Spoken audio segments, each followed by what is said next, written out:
Okay, kalat na kalat itong video ng drama, no? Ang pelikula ni Senator Robin Hood Padilla na kung hindi daw dahil sa dating Pangulong Rodrigo Duterte ay kakalat daw yung krimen at zero crime, para mababa daw yung krimen. Ito yung malaking kalokohan noon pa. Ilang beses ba nagpalitan ng mag-ama dyan sa Davao City, hindi pa naubos yung mga drug lords, mga addict na anti-poor naman talaga, kasi sa Davao City pa lang maliliit na yung mga mahirap, kalimit ay napapatay. Kung meron man mga big time, hindi natin alam, baka laban lang sa politika. Itong malala, zero crime daw sa Davao City. Nung pala bukang bibigyan. Pero makikita mo, may mga namamatay na hindi dumadaan sa due process. May mga nadadamay pa na civilian, pati hanggang sa maging presidente, itong si dating Pangulong Rodrigo Duterte. Sa mga drug war, may napatay na minor de edad, aminin natin hindi mapeperpekto ng gobyerno ang tinatawag na drug war kung tutusin. Pero yung implementation nito, yung mga hindi dumadaan sa due process kung tawagin. Yung iba nagbago na, napatay pa para may accomplishment. Meron pang ayon sa investigation ng dating Senador Antonio Trillanes na mayroong reward system na kapag minapatay ang otoridad, meron kang reward. Kaso nga lang, hindi natin alam kung totoo bang drug addict, totoo bang pusher ang talagang napatay. So ito, nakakabahala. Siguro may mga napatay na totoong pusher, pero yung pag-abuso ng otoridad, hindi mawawala yan. Ng ibang otoridad, hindi po lahat. Ganun pa man, may mga nakonsensya at may mga kumalaban na dating pulis Davao kaya dating Pangulong Rodrigo Duterte. Ngayon,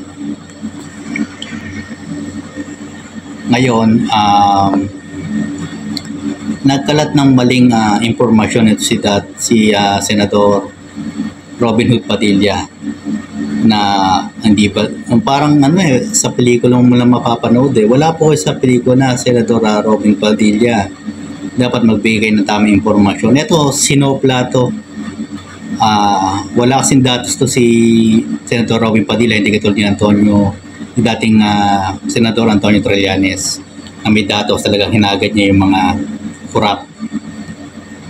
Kinasuhan niya hanggang ngayon si dating Pangulong Duterte, kinasuhan niya talaga ng grabe corruption. Hindi katulad nitong si Senator Robin Padilla, pinaromot po yung pelikula sa Bilibid. Ba't hindi ka nagsumbong sa dating Pangulong Rodrigo Duterte, pumilo to ng droga talaga doon? May nakalusot pa ang droga sa customs, Pangulo na si dating Pangulong Rodrigo Duterte noon. Ano nangyari dyan? Di ba kalokohan lang yan, di ba?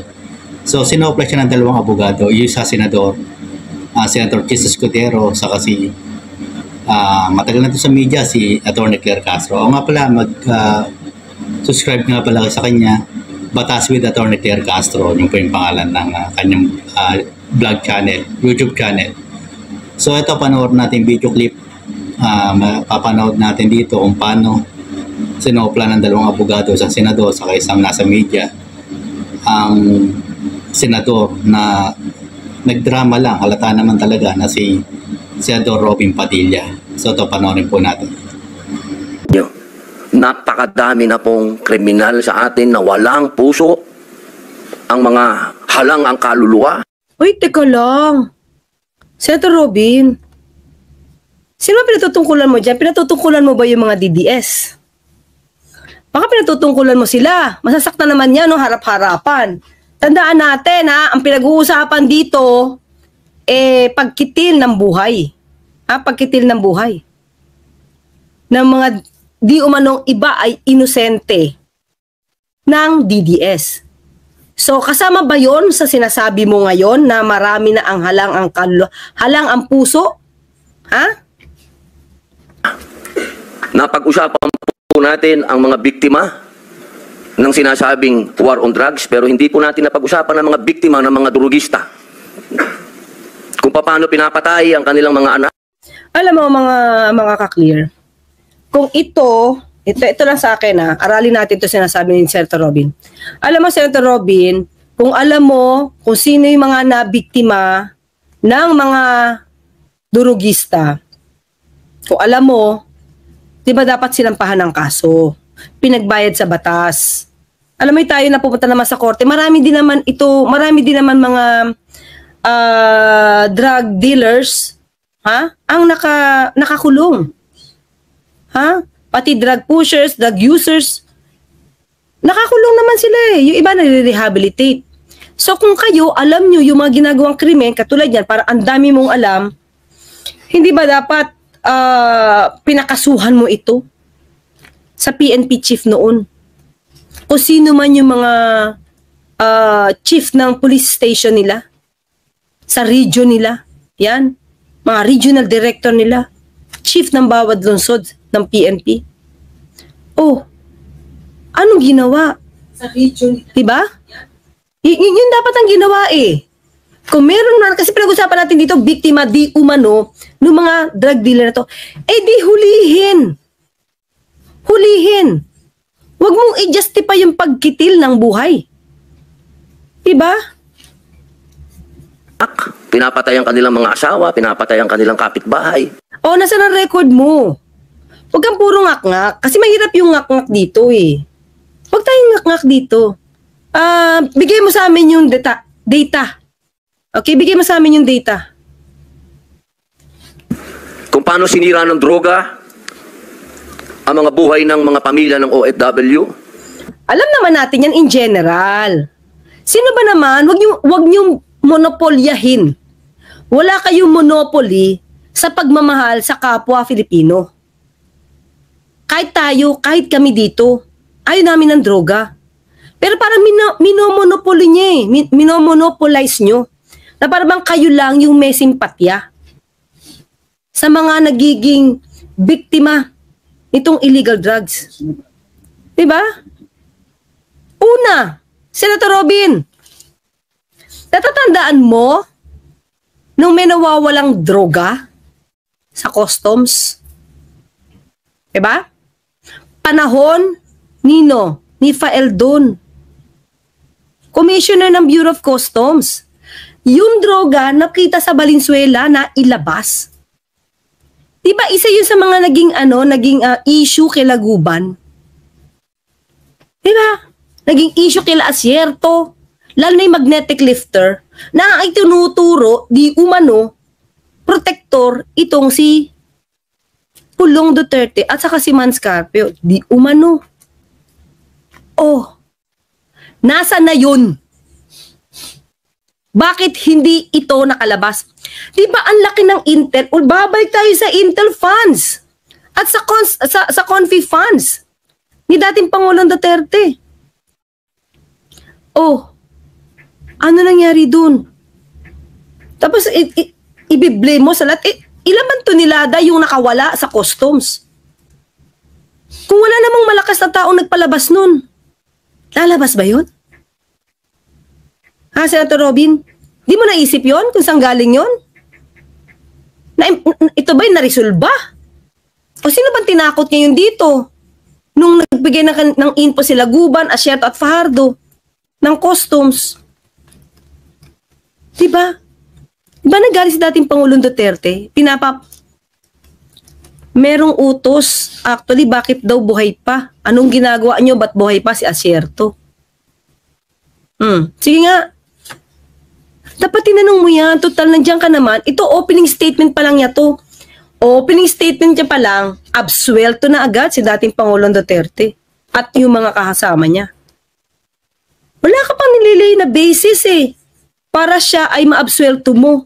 Although in aid of legislation to mga kaklira, hindi naman to a judge, no? Dating Pangulong Duterte is guilty. No. Pero sa salita mo pa lang, wala nang kasalanan. Paano ka makakakuha ng katotohanan yan kung inaabsuelto mo na? Hindi ka pa nagtatanong, absuelto agad. So tanong mo, bakit gusto mong mawala sa mundo si Asierto? Dapat tinanong mo yan kay dating Pangulong Duterte. Diba? Ano na nangyari doon sa magnetic lifter? Naresolba ba yun, Pangulong Duterte? The Iron Man? Diba? Tanungin mo yun. Ang dami mong ini-skip na kwento. Diba? Kung paano po, sa loob mismo ng Bilibid, kung saan po ako nakulong ng 3 taon at ginawa ko pang pelikula ito, ang pangalan po ng pelikula, maaari niyo pong panoorin, Hari ng Selda, dito po, ay ibinunyag ko na. Nasa loob mismo. Nag-promote pa ha? Nag-promote pa ng pelikula. Eh, teka lang, may cinematic effect naman yun. Katotohanan ba yun? Oh, during that time ba, baka may nagluluto doon. Hindi ka pa gumamit. Siyempre, may skip na yun. Hindi ko napanood yung pelikula na yan ha. Hindi ko napanood yung pelikula na yan. Pero marami ka na palang binunyag. Eh, hindi ba dapat nga nakipagtulungan ka kay PNP chief at that time, Bato? Total, ginawa mo pa nga siya ng pelikula eh, kung nga lumabas na Bato eh. Oh, hindi mo natanong? Hindi mo nasabi sa kanya, PNP chief, hindi mo ba na-resolve ba itong underworld ng droga? Diba? Diba Chong Tahong? Diba? Ng Bilibid ay nagluluto ng shabu. O sige, anong bilibid yon? Pinahuli mo ba? Pinahuli ba? Ito yung tanong lang natin, pinahuli mo ba? Kailan mo sinabi yan? At that time ng Pangulong Duterte, meron na ba yon? Meron nagluluto pa ba o wala na? Diba? O pagkalabas mo, meron ka palang alam, ba't hindi mo sinumbong? Sino bang presidente at that time na nakalabas ka? Dapat nagsumbong ka na. Kung maripas ka na ng takbo at nagsumbong ka na. At pinahuli nyo na agad. 1998 po yun. Kung bibilangin po natin yung taon na yun, hanggang sa dumating ang Iron Man, eh ilang taon po yun? So most probably nga, panahon to ni Ramos, no? 1998, kasi doon ka pala nakaroon ng conditional pardon. Hindi, tanong ko lang naman kasi medyo matagal na yun, mga kaklir, hindi ko na alam kung nagsumbong ba siya tungkol doon sa lutuan ng shabu. Diba? Yun na ang tanong natin. Anong ginawa mo at that time? Gumawa ka lang ng pelikula? Pinagkakitaan mo pa? Diba? Yun. Ganun po kahaba ang mga So in other words, yung panahon ni Presidente Ramos, alam mo na pala, tanong natin, nagsumbong ka ba? Ibig mo sabihin ng panahon, ni dati Pangulong Ramos, susunod sa Gloria, Erap, Gloria, kaibigan pa si President Erap, di ba? Erap, Madam Gloria, and Pinoy. Wala kang ginawang aksyon man lang? Sa akin lang na, as concerned citizen, dahil alam mo, may alam ka, bakit hindi na-resolba? Tell us, ano muna ang ginawa mo kasi ikaw ang nakaalam. Tapos ngayon na lang kay Pangulong Duterte, nagsumbong ka rin? Meron bang nahuling lutuan ng shabu? Sa Davao, di ba may nahulihan doon dati? Way back 2003 o 2004, panahon nila Asierto? Nalaman din niya ba yun? May nahuli doon eh. Sa Davao City. Mayor si dating Pangulong Duterte. Noon na namayani at talagang naghahari ang mga drug pusher sa Bilibid. Alam niyo po, mga mahal kong kababayan, wala po, totoo po. Anong gusto mo doon? Na. So lahat na nasa Bilibid na gumagawa ng shabu, dapat na. Dapat ganon. Ganon ang gusto mo mangyari. Diba? Bakit hindi mo sinuplong kung sino man yung jail warden dun? O sino man yung sa Bureau of Corrections? O sino pinaka-head noon? Patayan ng buhay ng isang tao ay yaan po ay bigay ng Diyos. Yaan po ay kayamanan. Yaan po ay regalo sa atin ng Diyos. Pero, mga mahal kong kababayan, ang ating pong bayan ay nasa bingit ng napakalaking kapahamakan. Kung hindi po tatitindig ang ating kapulisan. Palinawin mo, Senator Robin. Kasi ang premise niya ganito ang buhay ay dapat na pinoproteksyonan dahil bigay yan ng Panginoon. Diba? Bigay yan ang nasa taas. Pero, ano sabi niya? Pero, so yung pero mo na yun, ang ibig mo sabihin, i-justify natin ang pagkitil ng buhay sa kanila. I-justify natin? Kung hindi po tatayo ang ating mga law enforcement, tayo po ay tatalunin ng mga sindikatong nag-ahari na nagluluto na ng mga droga kung saan-saan. Mga mahal kong kababayan, ang datos po ang magsasabi na nung sa panahon ni Pangulong Rodrigo Roa Duterte, masasabi ko na po na natakot ang mga kriminal. Ay, teka lang ha. Teka lang. Mayroon akong papakita mga kaklear. Wait lang ha. Hindi yan totoo. Hindi yan totoo. Sige, pakinggan natin to ha. Share ko to. Ikaw buti na lang. Inaral to. Nakitang record. Sabi ko sa'yo, kaya tanong natin dito, anong alam mo Senator Robin? Huwag kang puro daldal. Wala kang papel. Puro ka lang kwento. Hinahangan mo lang yun, Robin. Eliseo, hinahangaan mo lang. Yun, Robin. Yun. Okay. Share ko to Share ko to. Tignan natin ano sabi ni Senator Cheese. Okay, pakinggan natin. Anong date ng memorandum? Nung double barrel? July 2016. O July 2016. Ang datos na sinubmite sa Senado ay Crime Index July 1, 2016 to April 21, 2018, 196,518. Still think that chair yoga is fake? Look at Naman. Teka lang. Tanggalin muna natin to. Paano ba to? Skip. July 1, 2022 to April 21, 2024. Commercial. 70. Bumaba daw yung kriminalidad nung panahong may mga Pakinggan hindi natin. pwedeng ikalimutan at isang tabi lamang. Nakakalungkot na bilang abogado, alam niya dapat yun. Kung talagang emotional siya, mabigat para sa kanya, yung mga krimen, yung nakikita niya yung dugo ang bata, patay na. Sige.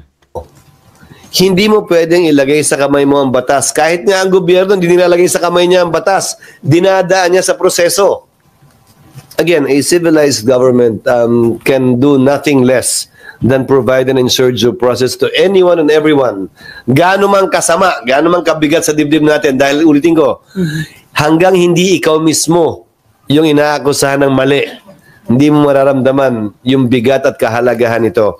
May isa pa ako. Yan, siguro ang gusto ni Senator Robin, okay lang magkitil. Kasi feeling niya baka hindi naman civilized society tayo under the Pangulong Duterte. Nais talakayin. Ito to. Ito, i-debunk niya dito si Senator Robin, ha? Ayon sa ilang testigo kahapon, bumaba daw yung kriminalidad nung panahong may mga EJ. Actually, hindi lang siguro testigo, ha? Maliwanag si Senator Robin nagsabi, ha? Datos, ha? Sa datos daw. Wala naman siyang pinakitang datos. Okay. At nagdedebate sila. So kinuha ko yung data dito sa LBRMO. Dahil siyempre, sinasubmit sa LBRMO ng DILG yan kada budget deliberation. So, yung crime index. ang crime index na tinignan namin ay mula 2016 to 2018, same period ngayon. July 1, 2016 to April 21, 2018. Kinumpara namin sa July 1, 2022 at April 21, 2024. Para parehong datos. Hindi pwedeng bilangin yung buong termino ni Pangulong Duterte dahil pandemic tayo eh. Kung wala namang lumalabas, di ba? Hindi tamang comparison. So yung unang 2 taon lang, tandaan nyo, sinimula ng war on drugs o 2016 pa lamang. Anong date ng memorandum? Nung double barrel? July 2016. O July 2016. Ang datos na sinubmite sa Senado ay Crime Index July 1, 2016 to April 21, 2018, 196,518. July 1, 2022 to April 21, 2024, 71,544. Mas mataas ang krimen nung panahong yon, 16 to 18, ng 60%, halos triple. Maraming patayan nga, sir, kasi. Kasi nga, hindi mo pwedeng hindi bilangin yung patayan. Krimen pa rin yun eh. O, paano yan, Senator Robin? Debunk ka. O, ano to, lumalabas, wala kang alam. Nagmamagaling ka lang dahil nandiyan si dating Pangulong Duterte. Wala ka naman palang datos. Tapos sasabihin mo sa amin yung naratibo mo. Well, naratibo nga ng ex-convict. Diba? Kasi wala kang alam. Diba? Inamin mo naman eh. Ito yung naratibo ng isang convicted. So the problem is, nagbibigay ka ng naratibo, pinapaalam mo sa ibang tao, senador ka pa naman, Blue Ribbon Subcommittee hearing pa naman yan. Mas mali ang binibigay mong info. Ano to? Para malinis mo lang? Si dating Pangulong Duterte? At yung mga kasama niya? Ha? Huwag naman ganun. At the expense of truth? Babaguhin mo? Di ba? After this, mga kaklear, after this natin i-take up ito, babaguhin ko yung title ko. Babaguhin ko. Kasi di ba may question mark pa. Anong alam mo eh? Ba, anong nalalaman mo? Hindi. Labas ko, hindi siya nagsasabi ng totoo.